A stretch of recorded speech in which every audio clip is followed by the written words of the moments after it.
नमस्कार, मैं हूं आपके साथ प्रिया तिवारी और आप देख रहे हैं के न्यूज। शुरुआत करते हैं खबरों की। शनिवार को राष्ट्रीय रक्षा विश्वविद्यालय के पहले दीक्षांत समारोह का आयोजन किया गया और इस दौरान प्रधानमंत्री नरेंद्र मोदी का गांधीनगर के राष्ट्रीय रक्षा विश्वविद्यालय के पहले दीक्षांत समारोह में स्वागत हुआ।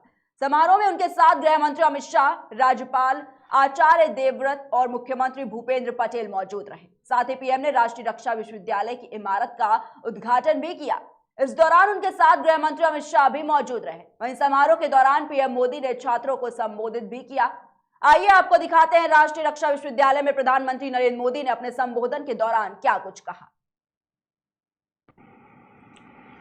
राष्ट्रीय रक्षा यूनिवर्सिटी माना मेरे लिए एक विशेष आनंद का अवसर है।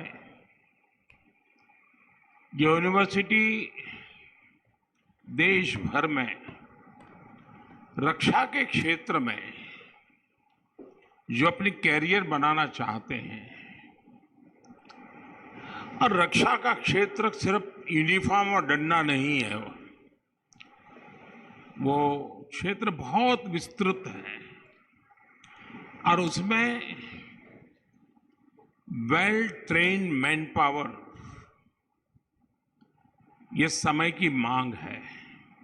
और इसलिए रक्षा के क्षेत्र में 21वीं सदी की जो चुनौतियां हैं, उन चुनौतियों के अनुकूल हमारी व्यवस्थाएं भी विकसित हो और उन व्यवस्थाओं को संभालने वाले व्यक्तित्व का भी विकास हो। और उस संदर्भ में उस एक विजन को लेकर के ये राष्ट्रीय रक्षा यूनिवर्सिटी का जन्म हुआ।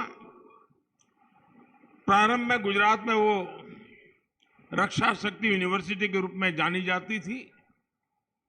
बाद में भारत सरकार ने उसको एक पूरे देश के लिए अहम यूनिवर्सिटी के रूप में उसको मान्यता दी और आज ये एक प्रकार से देश का नजराना है, देश का गहना है, जो राष्ट्र की रक्षा के लिए यहाँ जो चिंतन, मनन, शिक्षा, ट्रेनिंग होगी, वो राष्ट्र रक्षा के लिए आने वाले कालखंड में देश के अंदर एक नया विश्वास पैदा करेंगे।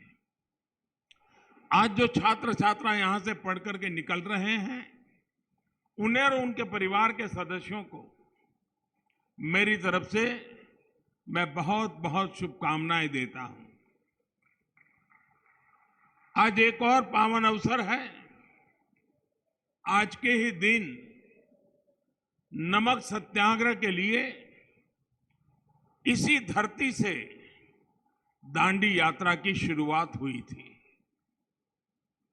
अंग्रेजों के अन्याय के खिलाफ गांधी जी के नेतृत्व में जो आंदोलन चला, उसने अंग्रेजी हुकूमत को हम भारतीयों के सामूहिक सामर्थ्य का एहसास करा दिया था। मैं दांडी यात्रा में सम्मिलित हुए सभी सत्याग्रहियों का पुण्य स्मरण करता हूं और आजादी के 75 साल जब मना रहे हैं, तब ऐसे वीर स्वातंत्र सेनानियों को आदरपूर्वक श्रद्धांजलि देता हूं। साथियों, आज का दिन स्टूडेंट्स, टीचर्स, पेरेंट्स के लिए बहुत बड़ा दिन है, लेकिन मेरे लिए भी एक यादगार अवसर है। जैसे अभी अमित भाई बता रहे थे, किस कल्पना के साथ इस यूनिवर्सिटी का जन्म हुआ था। और स्वाभाविक है कि लंबे अरसे तक मंथन किया, बहुत एक्सपर्ट्स लोगों के साथ मैंने संवाद किया, दुनिया में इस दिशा में क्या क्या हो रहा है उसका अध्ययन किया और सारी मशक्कत के बाद एक छोटा सा स्वरूप यहां गुजरात की धरती पर आकार लिया। राष्ट्रीय रक्षा यूनिवर्सिटी माना मेरे लिए एक विशेष आनंद का अवसर है।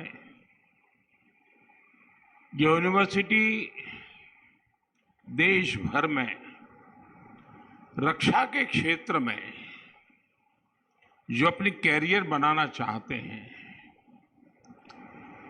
और रक्षा का क्षेत्र सिर्फ यूनिफॉर्म और डंडा नहीं है,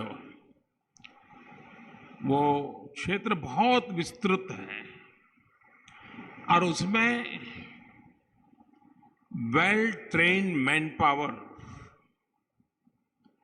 ये समय की मांग है। और इसलिए रक्षा के क्षेत्र में 21वीं सदी की जो चुनौतियां हैं, उन चुनौतियों के अनुकूल हमारी व्यवस्थाएं भी विकसित हो और उन व्यवस्थाओं को संभालने वाले व्यक्तित्व का भी विकास हो। और उस संदर्भ में उस एक विजन को लेकर के ये राष्ट्रीय रक्षा यूनिवर्सिटी का जन्म हुआ। प्रारंभ में गुजरात में वो रक्षा शक्ति यूनिवर्सिटी के रूप में जानी जाती थी। बाद में भारत सरकार ने उसको एक पूरे देश के लिए अहम यूनिवर्सिटी के रूप में उसको मान्यता दी। और आज ये एक प्रकार से देश का नजराना है, देश का गहना है, जो राष्ट्र की रक्षा के लिए यहाँ जो चिंतन, मनन, शिक्षा, ट्रेनिंग होगी, वो राष्ट्र रक्षा के लिए आने वाले कालखंड में देश के अंदर एक नया विश्वास पैदा करेंगे। आज जो छात्र छात्रा यहाँ से पढ़ करके निकल रहे हैं, उन्हें और उनके परिवार के सदस्यों को मेरी तरफ से मैं बहुत बहुत शुभकामनाएं देता हूं। आज एक और पावन अवसर है। आज के ही दिन नमक सत्याग्रह के लिए इसी धरती से दांडी यात्रा की शुरुआत हुई थी। अंग्रेजों के अन्याय के खिलाफ गांधी जी के नेतृत्व में जो आंदोलन चला, उसने अंग्रेजी हुकूमत को हम भारतीयों के सामूहिक सामर्थ्य का एहसास करा दिया था। मैं दांडी यात्रा में सम्मिलित हुए सभी सत्याग्रहियों का पुण्य स्मरण करता हूं और आजादी के 75 साल जब मना रहे हैं, तब ऐसे वीर स्वातंत्र सेनानियों को आदरपूर्वक श्रद्धांजलि देता हूं। साथियों, आज का दिन स्टूडेंट्स, टीचर्स, पेरेंट्स के लिए बहुत बड़ा दिन है, लेकिन मेरे लिए भी एक यादगार अवसर है। जैसे अभी अमित भाई बता रहे थे, किस कल्पना के साथ इस यूनिवर्सिटी का जन्म हुआ था। और स्वाभाविक है कि लंबे अरसे तक मंथन किया, बहुत एक्सपर्ट्स लोगों के साथ मैंने संवाद किया, दुनिया में इस दिशा में क्या क्या हो रहा है उसका अध्ययन किया, और सारी मशक्कत के बाद एक छोटा सा स्वरूप यहां गुजरात की धरती पर आकार लिया। राष्ट्रीय रक्षा यूनिवर्सिटी माना मेरे लिए एक विशेष आनंद का अवसर है। ये यूनिवर्सिटी देश भर में रक्षा के क्षेत्र में जो अपनी कैरियर बनाना चाहते हैं, और रक्षा का क्षेत्र सिर्फ यूनिफॉर्म और डंडा नहीं है, वो क्षेत्र बहुत विस्तृत है और उसमें वेल ट्रेन्ड मैन पावर ये समय की मांग है। और इसलिए रक्षा के क्षेत्र में 21वीं सदी की जो चुनौतियां हैं, उन चुनौतियों के अनुकूल हमारी व्यवस्थाएं भी विकसित हो और उन व्यवस्थाओं को संभालने वाले व्यक्तित्व का भी विकास हो। और उस संदर्भ में उस एक विजन को लेकर के ये राष्ट्रीय रक्षा यूनिवर्सिटी का जन्म हुआ। प्रारंभ में गुजरात में वो रक्षा शक्ति यूनिवर्सिटी के रूप में जानी जाती थी। बाद में भारत सरकार ने उसको एक पूरे देश के लिए अहम यूनिवर्सिटी के रूप में उसको मान्यता दी और आज ये एक प्रकार से देश का नजराना है, देश का गहना है, जो राष्ट्र की रक्षा के लिए यहाँ जो चिंतन, मनन, शिक्षा, ट्रेनिंग होगी, वो राष्ट्र रक्षा के लिए आने वाले कालखंड में देश के अंदर एक नया विश्वास पैदा करेंगे। आज जो छात्र छात्रा यहाँ से पढ़ करके निकल रहे हैं, उन्हें और उनके परिवार के सदस्यों को मेरी तरफ से मैं बहुत बहुत शुभकामनाएं देता हूं। आज एक और पावन अवसर है। आज के ही दिन नमक सत्याग्रह के लिए इसी धरती से दांडी यात्रा की शुरुआत हुई थी। अंग्रेजों के अन्याय के खिलाफ गांधी जी के नेतृत्व में जो आंदोलन चला, उसने अंग्रेजी हुकूमत को हम भारतीयों के सामूहिक सामर्थ्य का एहसास करा दिया था। मैं दांडी यात्रा में सम्मिलित हुए सभी सत्याग्रहियों का पुण्य स्मरण करता हूं और आजादी के 75 साल जब मना रहे हैं, तब ऐसे वीर स्वातंत्र सेनानियों को आदरपूर्वक श्रद्धांजलि देता हूं। साथियों, आज का दिन स्टूडेंट्स, टीचर्स, पेरेंट्स के लिए बहुत बड़ा दिन है, लेकिन मेरे लिए भी एक यादगार अवसर है। जैसे अभी अमित भाई बता रहे थे, किस कल्पना के साथ इस यूनिवर्सिटी का जन्म हुआ था, और स्वाभाविक है कि लंबे अरसे तक मंथन किया, बहुत एक्सपर्ट्स लोगों के साथ मैंने संवाद किया, दुनिया में इस दिशा में क्या क्या हो रहा है उसका अध्ययन किया, और सारी मशक्कत के बाद एक छोटा सा स्वरूप यहां गुजरात की धरती पर आकार लिया। यहां वहीं राष्ट्रीय रक्षा विश्वविद्यालय में दीक्षांत समारोह का आयोजन किया गया और इस दौरान प्रधानमंत्री नरेंद्र मोदी, गृह मंत्री अमित शाह भी उनके साथ में मौजूद रहे। साथ ही प्रधानमंत्री नरेंद्र मोदी ने राष्ट्रीय रक्षा विश्वविद्यालय की बिल्डिंग का भी उद्घाटन किया। इस दौरान अमित शाह ने छात्रों को संबोधित किया। आइए दिखाते हैं अमित शाह ने संबोधन में क्या संदेश दिया। यहाँ रक्षा शक्ति यूनिवर्सिटी के प्रथम दीक्षांत समारोह में आया हूं। कुछ समय पहले ही हमारे लोकप्रिय प्रधानमंत्री जी ने रक्षा शक्ति यूनिवर्सिटी को देश को समर्पित किया, और ये यूनिवर्सिटी अब ये दीक्षांत समारोह के बाद राष्ट्रीय स्तर पर बड़ी द्रुत गति से कार्य करने में आगे बढ़ेगी। मगर मैं आप सभी को 2002 के दशक 2002 से 2013 के कालखंड में ले जाना चाहता हूं। 2002 से 2013 तक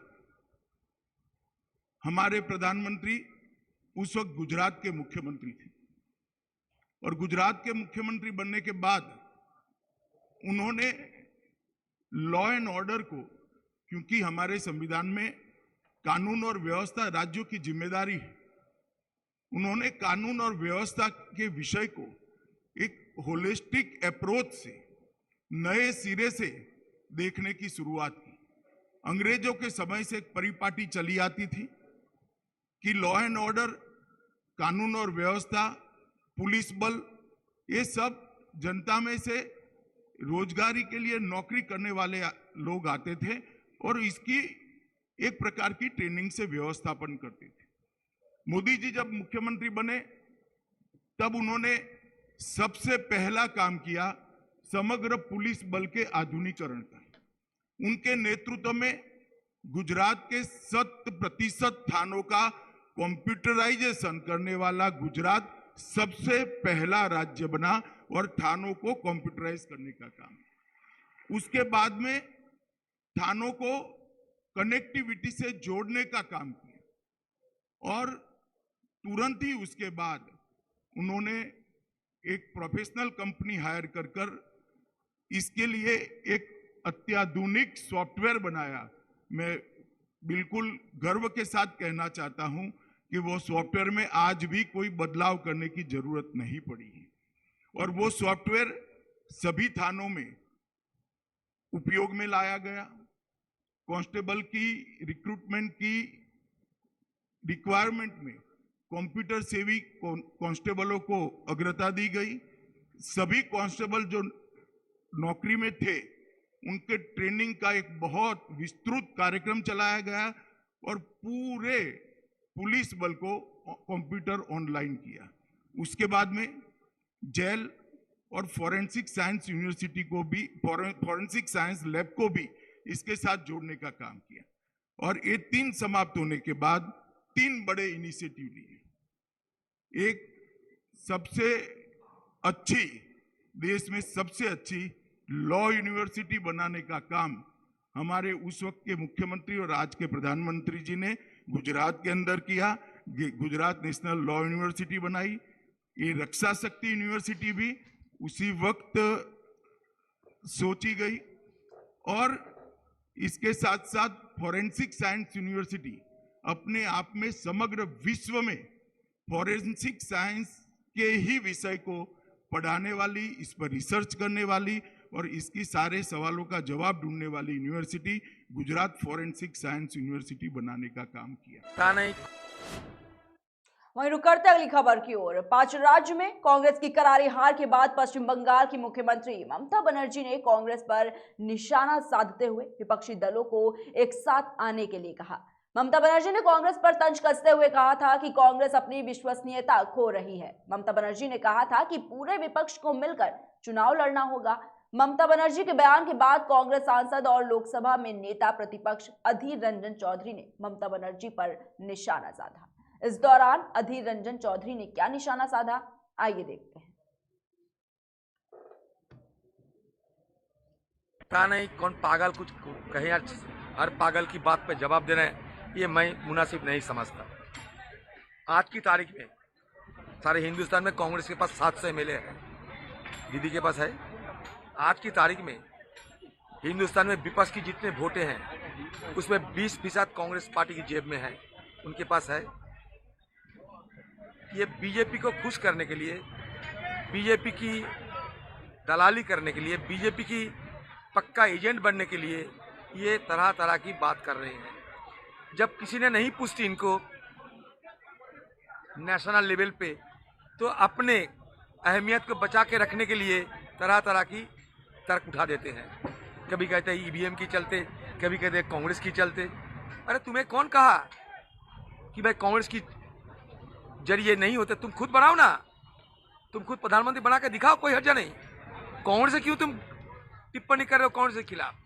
अगर कांग्रेस ना होते इस दुनिया में तो तुम जैसे ममता बनर्जी पैदा भी नहीं होती। ये कम से कम जरा ध्यान में रखो। गोवा में गए बीजेपी को खुश करने के लिए, मोगाम्बो खुश हो गए, बस कांग्रेस को हरा दिया तुमने। बीजेपी पार्टी में तुम्हारा रेटिंग बढ़ चुके हैं। और क्या, कौन नहीं जानते कि गोवा में जाके तुम कांग्रेस पार्टी के अंदर सेध लगा के कांग्रेस पार्टी को कमजोर किया और इसके बदौलत बीजेपी पार्टी को मुनाफा। वहीं 5 राज्यों में विधानसभा चुनाव के नतीजे आ चुके हैं। 4 राज्यों में भाजपा ने बड़ी जीत हासिल की है। वहीं भाजपा की इस जीत के बाद राजस्थान के मुख्यमंत्री अशोक गहलोत ने पहली बार विधानसभा चुनाव पर अपनी चुप्पी तोड़ी। इस दौरान मीडिया से बात करते हुए अशोक गहलोत ने भाजपा पर जमकर निशाना साधा। मुख्यमंत्री गहलोत ने 4 राज्यों में बीजेपी की जीत के पीछे हिंदुत्व के नाम पर ध्रुवीकरण को कारण बताया है। आइए आपको दिखाते हैं भाजपा की जीत पर क्या बोले अशोक गहलोत। कोई मैंने कहा अभी हिंदुत्व के नाम पर, ध्रुवीकरण के नाम पर चतुराई से वक्तव्य देकर के चुनाव जीत गए। हालात गंभीर है। पूरे देश के अंदर राज्यों में कोरोना का प्रबंधन कैसा हुआ यूपी के अंदर सबको मालूम है, जन जन को मालूम है। वो सब बात पीछे रह गई क्योंकि आप चतुराई से अपनी बात कहते हैं, पूरा मीडिया साथ देता है। पूरा मीडिया देश का जो गोदी मीडिया कहलाता है वो दबाव के अंदर है, खुद मजबूरी में, जानबूझ करके अनजान में, ये तो वो तय करेंगे। पूरा मीडिया आज जिस प्रकार फोकस किए हुए हैं और पूरे चुनाव को फोकस किया, उससे माइंड बदला लोगों का। तो मीडिया का जो पर्दा है, पर्दा आपका मीडिया का स्क्रीन, उसका खेल था और साथ में चतुर्पूर्ण बातें की गई वहाँ पर। और मेरा मानना है कि अंतिम विजय सच्चाई की। प्रधानमंत्री जी जिस प्रकार से बोलते हैं, चतुर्पूर्ण बोलते हैं, चतुराई से बांध देते हैं, वो एक पक्ष हो सकता है उनका। अब वो विपक्ष को आरोप लगाते हैं कि वो एजेंसियों को जो है बदनाम कर रही है। पूरा देश देख रहा है कि देश में क्या हो रहा है, दुनिया के अंदर क्या हो रहा है, हिंदुस्तान में क्या हो रहा है, जुडिशरी में क्या हो रहा है, इनकम टैक्स, ईडी, सीबीआई में क्या हो रहा है। दुनिया देख रही है कैसे छापे पड़ रहे हैं देश के अंदर एक तरफा। सबको मालूम है, वो उसको लेके भी विपक्ष को बदनाम कर रहे हैं, चतुराईपूर्ण रूप से भाषण देते हैं और लोग देखते भाई पता नहीं प्रधानमंत्री बोल रहे हैं वो सच्चाई होगी। आम जनता तक हमें पहुंचाना पड़ेगा सच्चाई को, तब जाकर के मैं समझता हूँ कि ये पूरी तरह बीजेपी वाले लोग भी एक्सपोज होंगे, सच्चाई सामने आएगी और मार्च के समय। वहीं यूपी विधानसभा चुनाव के नतीजे सामने आ चुके हैं। भाजपा गठबंधन ने 273 तो सपा गठबंधन ने 125 सीटें जीती हैं। साफ है कि भाजपा प्रचंड बहुमत से चुनाव जीत गई, लेकिन इस बार कहा जा रहा था कि समाजवादी पार्टी को लेकर चुनावी माहौल ठीक है। इसके बावजूद सपा कोई करिश्मा नहीं कर पाई। नतीजों के बाद बीजेपी खेमे में जहां सरकार बनाने की कवायद तेज है, तो दूसरी तरफ विपक्ष में हार पर मंथन चल रहा है। इसी बीच बसपा के राष्ट्रीय अध्यक्ष और अखिलेश यादव के चाचा शिवपाल सिंह यादव ने सपा की हार पर अपनी राय जाहिर की। के समय अच्छा था, इस समय बहुत अच्छा था, माहौल भी अच्छा था। तो कहीं न कहीं कुछ खामियां रह जाती हैं चुनाव में, तो उस पर हम सब लोगों को चिंतन करना है और चिंतन के साथ साथ समीक्षा भी करनी है। और समीक्षा करने के बाद हम सब लोग फिर आगे काम करेंगे। और हमेशा चुनाव संगठन के बल पर ही जीता जाता है, तो कहीं न कहीं संगठन में खामियां हो जाती हैं। तो जो भी परिणाम आए हैं, तो जो जनता ने जनादेश दिया है, तो हम उसका स्वागत करते हैं। तो आगे भी हम बैठेंगे नहीं, तो जनता के बीच में रहेंगे, संगठन को मजबूत करेंगे। देखिए, वैसे तो विपक्ष मजबूती के साथ जीता है।